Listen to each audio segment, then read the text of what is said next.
Kia ora, I'm Shelby, and this is a story about Julia Bulette. Julia Bulette was born in 1832 in New Orleans, some sources say state London, and arrived in Virginia City, Nevada in 1859. At the time, Virginia City was a shanty town, housing about 6,000 miners and very few women, so the enterprising Julia set herself up as a prostitute known as the Queen of Sporting Row. She began work before her cabin was finished and entertained her clients as other grateful men built the walls and roof around her.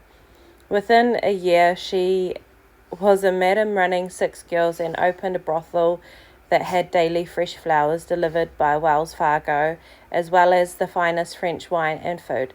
She charged $1,000 for a night of passion, an enormous sum at the time, which she was appointed an honorary fire marshal. She was appointed an honorary fire marshal, the only woman so honored.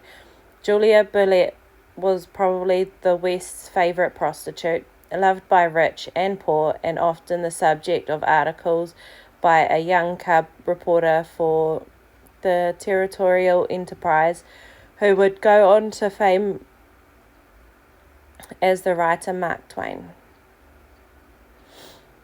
During the American Civil War, Julia raised money for the forerunner of the Red Cross and more than once turned her brothel into a hospital for the sick when an epidemic hit the town, even pawning her jewelry and furs to pay for much-needed medicines.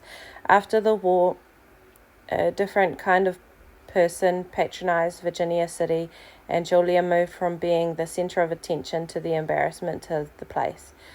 On 20th of January 1867, Julia Bulette was murdered, strangled in her bed at her home on D Street, and most of her valuable possessions were stolen. But of the aftermath, the miners, her original clients, her supporters, were up in arms at Julia's death and rounded up 12 suspects, all of whom, lucky for them, were able to prove their innocence. She was given what was virtually a state funeral with the fire brigade and a brass band leading the cortege. It was said that ladies closed their curtains lest they saw their husbands in the funeral procession. Some months later, John Mullane was arrested while trying to rob another madam, Martha Camp, and many of Julia's possessions were found on him. He was tried on 2nd of July 1867 and quickly convicted. He was hanged on 24th of April 1868, 1.6 kilometers outside the city, which is around about a mile. Such was the desire of so many people. There was around about 3,000 witnesses to his execution.